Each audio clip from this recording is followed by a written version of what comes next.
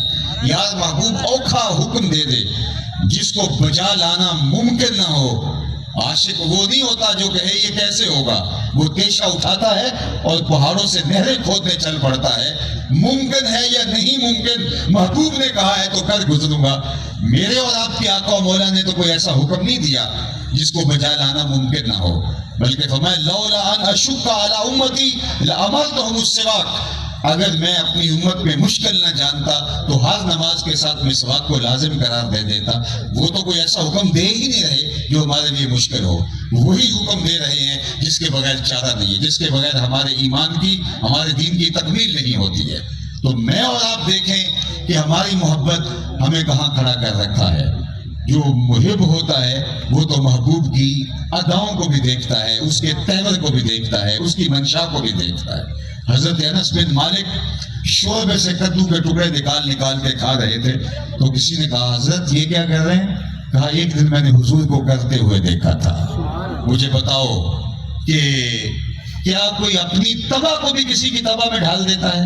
لیکن صحابہ نے یہ بھی کر کے دکھایا, حضور کے ماننے والوں نے, حضور کے عاشقوں نے یہ بھی کر کے دکھایا. بلکہ مدینہ المنورہ کی ایک گلی سے حضور گزر رہے تھے تو دیکھا کہ ایک مکان بن رہا تھا. وہ طرز تعمیر حضور کو پسند نہیں تھا. پوچھا کس کا ہے؟ کہا فلاں انصاری کا. آقا کریم گزر گئے. کسی نے اس انصاری صحابی کو جا کے بتایا کہ حضور گزرے تھے, تیرا مکان دیکھا تھا, شاید حضور کو پسند نہیں آیا. چہرے پہ ہم نے آثار مسرت نہیں دیکھے, خوشی حویدہ نہیں ہوئی ان کے چہروں پہ. آپ کے چہرہ انور پہ. اس نے کہا اچھا کہا ہاں. اس نے کدال لیا اور مکان کو زمین کے برابر کر دیا. 2-4 دن کے بعد آقا کریم کا پھر گزر ہوا تو دیکھا ملبے کا ڈھیر پڑا ہوا ہے. تو رک گئے, کہا اس صحابی کو بلایا گیا. کہا میں گزرا تھا, تیرا مکان دیکھا تھا, آج ملبے کا ڈھیر دیکھ رہا ہوں, کیا ہوا؟ جی حضور میں نے گرا دیا. فرمایا کیوں؟ عرض کی سنا تھا آپ کو پسند نہیں, سنا تھا آپ کو پسند نہیں. میں اور آپ دیکھیں ہمارا کیا کیا حضور کو پسند نہیں. سر سے لے کر پاؤں تک, عقیقے سے لے کر ولیمے تک, کاروبار سے لے کر عمل سیاست تک, نجی زندگی سے لے کر کے طرز معاشرت تک, ہمارا کیا کیا حضور کو پسند نہیں.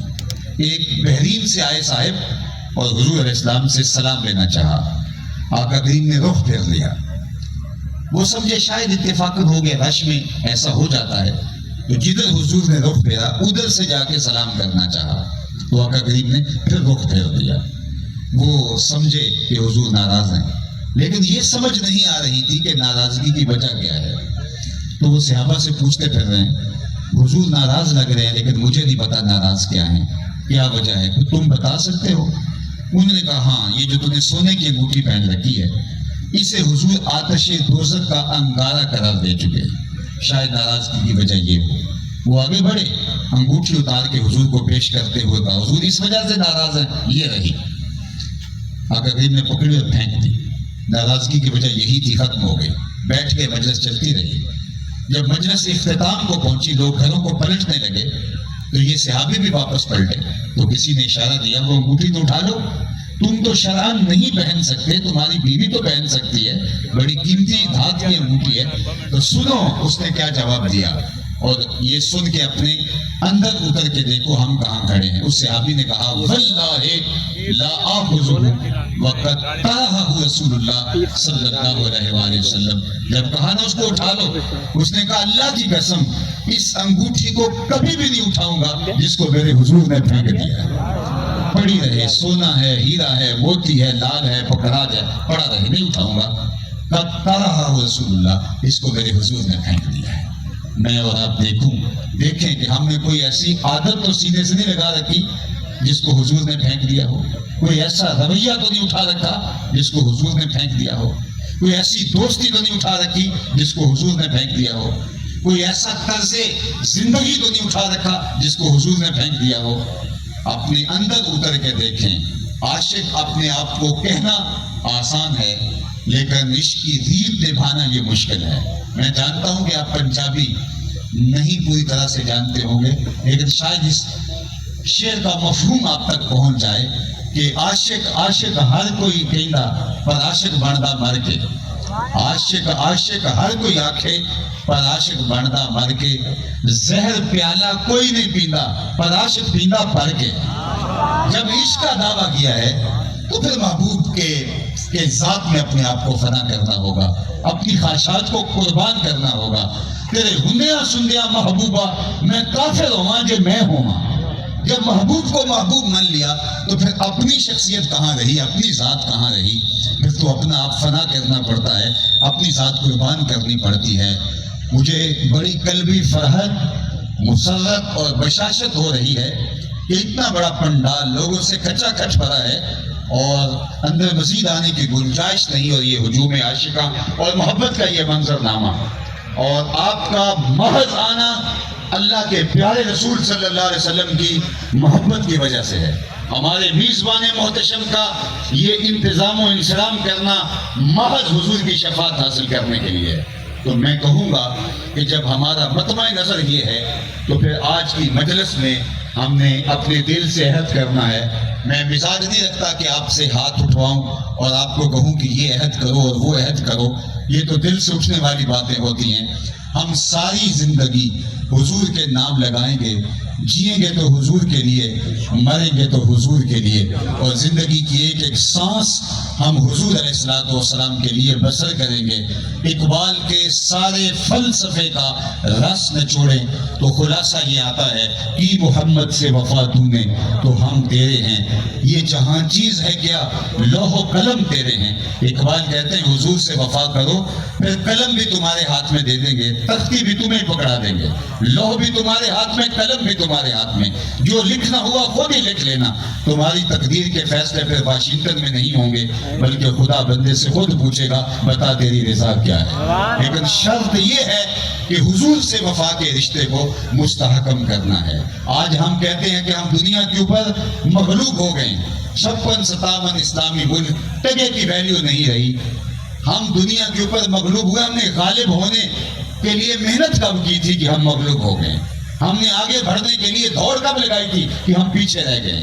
وہ کسی شاگرد نے، کسی طالب علم نے اپنے پیر صاحب سے کہا کہ دعا کیجئے میں بورڈ میں ٹاپ کروں، تو کہا کہ ماشاءاللہ پیپر آپ کے بہت اچھے ہوئے ہوں گے۔ تو اس نے کہا کہ پیپر تو میں نے دیے ہی نہیں ہے۔ تو اس نے کہا کہ پھر میں کس طرح آپ کے لیے دعا کروں جب آپ نے پیپر تک نہیں دیے، جب اس امت نے کچھ کیا ہی نہیں ہے، آگے بڑھنے کے لیے ہاتھ پہ ہاتھ دھر کے بیٹھ گئی ہے، تو یہ غالب کیسے ہو سکتی ہے؟ اقبال نے شکوے کی جب زبان کھولی تھی، آپ جانتے ہیں فتویٰ بھی متوجہ ہو گیا، لہجہ بڑا تلخ ہو گیا تھا اقبال کا۔ صفائے دہر سے باطل کو مٹایا ہم نے، نو انسان کو غلامی سے چھڑایا ہم نے، تیرے کعبے کو جبینوں سے بسایا ہم نے، تیرے قرآن کو سینوں سے بسایا ہم نے، پھر بھی ہم سے گلا ہے کہ وفادار نہیں، ہم وفادار نہیں، تو بھی تو دلدار نہیں۔ بڑا سخت اور تلخ لہجہ ہے، لیکن جب جواب آیا سارا نشہ اتر گیا۔ لفظ وہی ہیں، صرف صیغہ بدلتا ہے، اب آواز ادھر سے آ رہی ہے۔ صفائے دہر سے باطل کو مٹایا کس نے، نو انسان کو غلامی سے چھڑایا کس نے، میرے کعبے کو جبینوں سے بسایا کس نے، میرے قرآن کو سینوں سے لگایا کس نے، تھے تو آباب تمہارے ہی مگر تم کیا ہو، ہاتھ پہ ہاتھ دھرے منتظر فردا ہو، ہر کوئی مستے مئے ذوق تن آسانی ہے، تم مسلمان ہو یہ انداز مسلمانی ہے، حیدری فقر ہے میں دولت عثمانی ہے، تم کو اسلاف سے کیا نسبت روحانی ہے، وہ معزز تھے زمانے میں مسلمان ہو کر، تم خار ہوئے تار کے قرآن ہو کر۔ آج 1 ارب 60-70 کروڑ مسلمان اس خطۂ ارضی کے اوپر، اس معمورہ جہاں کے اوپر بستے ہیں، لیکن ویٹو کا حق بھی حاصل نہیں ہے، حق کے استرداد بھی حاصل نہیں ہے۔ بے توقیری کی وہ حالت ہے کہ الامان والحفیظ، اللہ اکبر۔ اور اگر ہم حق کی راہوں کے مسافر تھے، پھر اتنی تعداد بھی نہیں تھی، پھر 313 بھی بھاری تھے، پھر 72 کا پلڑا بھی اونچا تھا۔ یہاں یہ نہیں دیکھا جاتا تمہاری تعداد کتنی ہے، یہ دیکھا جاتا تمہارے سینے کے اندر جذبوں کا جہاں کیسا آباد ہے. وَأَنْتُمُ الْأَعْلَوْنَ إِن كُنتُم مُؤْمِنِينَ. میرے اللہ کا سچا وعدہ ہے اگر تم مومن بن کے زندگی گزارو گے کافر لگتے کیا ہیں, عزت کا تاج تمہارے سر پہ ہے, تمہیں ہی وقار دوں گا اور عزت تمہارے ہی سر پہ ڈالی جائے گی, تمہارے سر پہ عزت کا تاج رکھا جائے گا. لیکن جب تم اس راستے کے مسافر ہی نہیں ہو, تمہیں چاہت ہی نہیں ہے, تم اپنے آپ کو غلامی میں رضامند کر چکے ہو, خواہشات کے غلام بن چکے ہو, تم رسول کریم سے وفا کا وہ رشتہ نبھانا ہی نہیں چاہتے ہو, تو پھر کیسے تمہیں سر بلند کیا جائے؟ تنے مردہ سے بیزار ہے حق, خدائے زندہ زندوں کا خدا ہے.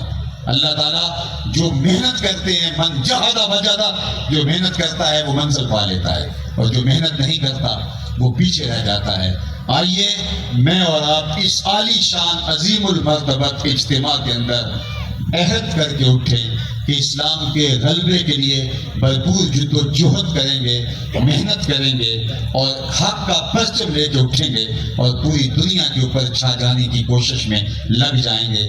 اللہ جل شانہ آپ کا آنا, آپ کا تشریف فرما ہونا, سفر کر کے یہاں پہنچنا اپنی بارگاہ میں قبول فرمائے, اور ہمارے محترم جناب طارق چنہ صاحب کو اس کا بہتر صلہ دنیا میں اور آخرت میں عطا فرمائے. ان کی نسلوں کو شاداب رکھے.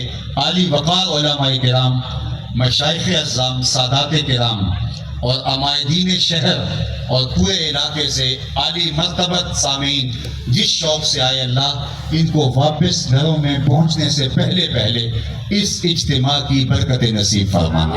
اور اللہ میرے وطن کو معیشت کا جمال, معاشرت کا حسن, صالح اقدار کا نور اور نیک اہل دیانتدار قیادت ہر شعبے میں نصیب فرمانا. 56-57 اسلامی ملکوں کو غیرت کا اجالا بخش دے اور وہ اپنے غزہ کے بھائیوں کے لیے کھڑے ہو سکے. اللہ ان مظلوموں کا, ان کمزوروں کا, حق کے اوپر کھڑے ہوئے غزہ کی مٹھی پر جماعت کا حوصلہ نہ ٹوٹنے دینا. اللہ میری آپ کی مدد فرمائے. وقت جس تیزی کے ساتھ گزر رہا ہے اور جس طرح آپ کا شوق فراواں ہے, میں اپنی گفتگو کو اور طوالت دے دیتا, لیکن میں 40 منٹ سے زیادہ گفتگو کرنے کی عادت کم ہی رکھتا ہوں, لیکن آج گفتگو اپنے معمول سے زیادہ کر لی, اور مزید زیادہ سننے کے لیے شاید آپ تو آمادہ ہوں, لیکن میں اپنی طبع کے اوپر بوجھ سمجھتا ہوں, ورنہ جی چاہتا ہے اس رات کو میں محشر کی فجر تک روک لواں, جے بس چلے میرا تے سونے نو حشر تک روک لواں. نہ نظر کرم دی چاہت مکے, نہ یہ بات مکے, نہ یہ رات مکے, مگر دل کے ارمان نہ پورے ہوئے تھے ابھی, یہ غضب ہو گیا کہ سحر ہو گئی. ان کی زلفیں جدھر بھی بکھرتی گئی, گیت گاتی ہوئی شب ادھر ہو گئی. ان کی آنکھوں میں ایسا نشہ تھا فراز, جس نے دیکھا وہی لڑکھڑاتا گیا. اس طرف ہی بہاروں کے رخ پھر گئے جس طرف کے نشیلی نظر ہو گئی. چاند گہنا گیا, مہر شرما گیا, حسن ہر ایک شے کا سبا ہو گیا. ان کے آنے کا یارو مزہ آ گیا, پوری دنیا ہی شیر و شکر ہو گئی. ان کی کنجی ہے جس کی زباں وہ نبی, جس کی قرآن ہے داستاں وہ نبی. ان کی نظروں کی وسعت کی کیا بات ہے, جب بنی ہم پہ ان کو خبر ہو گئی. وآخر دعوانا ان الحمدللہ رب العالمین. سلام بحضور خیر الانام, اس کے بعد دعا.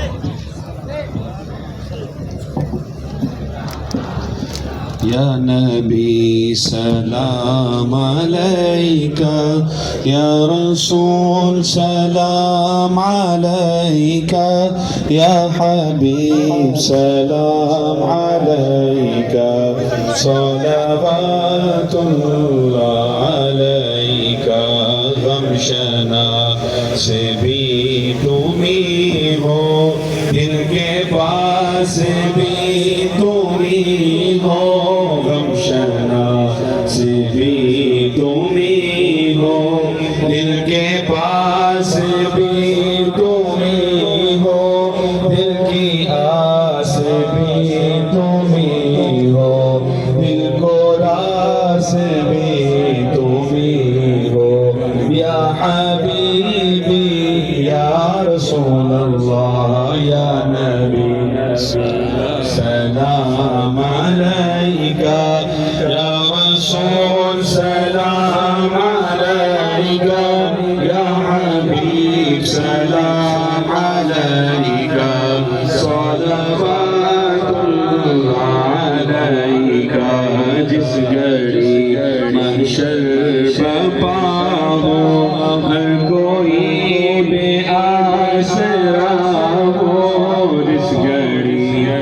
محشر برپا ہو، ہر کوئی بے آسرا ہو، مصطفیوں کی زبان پر یا محمد مصطفیٰ ہو، یا حبیبی یا رسول اللہ یا نبی سلام علیکہ، یا رسول سلام علیکہ، یا حبیب سلام علیکہ، صلوات اللہ علیکہ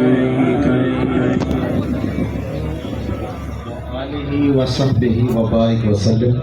اللہ اٹھے ہوئے ہاتھ پھیلی ہوئی جھولیاں رحمتوں سے بھر دے، وقت کی بہاریں نصیب فرما، مقدر کی خزائیں رخصت کر دے، جیئیں تو تیرے لیے مرے تو تیرے دین لیے، زندگی کی آخری ہچکی تک تیرے رسول کے وفادار، ہر علت سے ہر قلت سے ہر حقیقت سے رہائی عطا کر، اپنے پاک نبی کے در کی گدائی عطا کر، دنیا دین آخرت معاش اور معاشرت کی برکتیں عطا کر، صالح اقدار کا نور عطا کر، اللہ اس مجلس رحمت کا ایک ایک لمحہ مستجاب فرما، ان احباب کو گھروں میں واپس پہنچنے سے پہلے اس اجتماع کی برکت نصیب فرما، اللہ ان کے من روشنیوں سے مالا مال کر دے، برائیوں سے پاکیزگیوں سے عفتوں سے مالا مال کر دے، اپنی عنایتوں کا حضیمہ پر عطا کر دے۔ اللہ اتنے لوگوں کی ترقی آمین کے ساتھ تیرے حضور ملتجی ہیں کہ غزہ کے مظلوموں کی مدد فرما، اس آسمان کے نیچے زمین کے اوپر تیرے علاوہ ان کا کوئی آسرا نہیں بچا، اللہ ان دکھیوں کے حال پہ رحم فرما، اللہ ان کے حوصلے نہ ٹوٹنے پائیں، امت کو کھویا ہوا وقار عطا کر دے، بھٹکے ہوئے آہو کو پھر سوئے حرم لے چل، اس شہر کے خوبر کو پھر وسعت صحرا دے، میں بلبلے نالا ہوں اس اجڑے گلستان کا، تعظیم کا سائل ہوں محتاج کو داتا دے۔ اللہم اید الاسلام والمسلمین، اللہم اعز الاسلام والمسلمین، واغفر ذنوبنا واستر عیوبنا وقلب قلوبنا ونور قبورنا وسهل مرادنا ويسر امورنا، اللہم اغفر لنا ولوالدینا ولمشائخنا ولاساتذتنا ولتلامذتنا ولمن له حق علینا ولجمیع امت سید الانبیاء والمرسلین، کلمہ منظور، ہر دعا ہو قبول جب دم واپسی ہو، یا اللہ لا الہ الا اللہ آمین صلی اللہ۔ اللہ اپنے خاص کرم اور فضل سے ہمارے میزبان مجلس جناب محترم طارق چنا صاحب کے والد بزرگوار، ان کے خاندان کے جملہ پوشیدگان کی بخشش و مغفرت فرما دے۔ جتنے لوگ یہاں موجود ہیں اللہ ہمارے سب کے ماں باپ کی مغفرت، وصلی اللہ تعالی علی النبی الامین علیہ السلام۔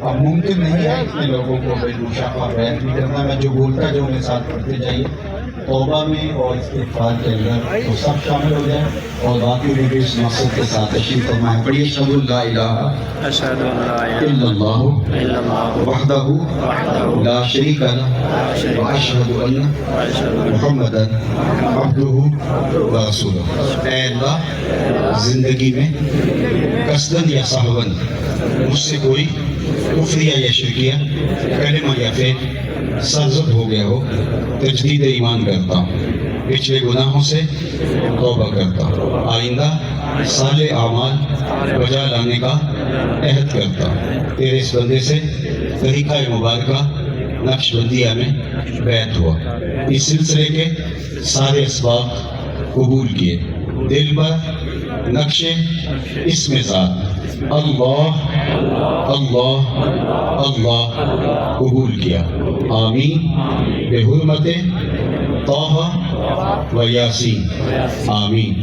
والسلام علیکم ورحمۃ اللہ۔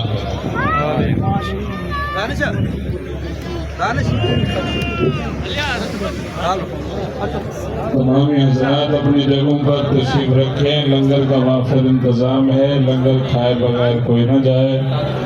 تمام حضرات اپنی اپنی نشستوں پر تشریف رکھیں، لنگر کا وافر انتظام ہے، لنگر کھائے بغیر کوئی نہ جائے۔ آپ تمام آنے والے معزز مہمانوں کا شکریہ۔ اللہ تعالیٰ آپ سب کا آنا منظور و مقبول فرمائے۔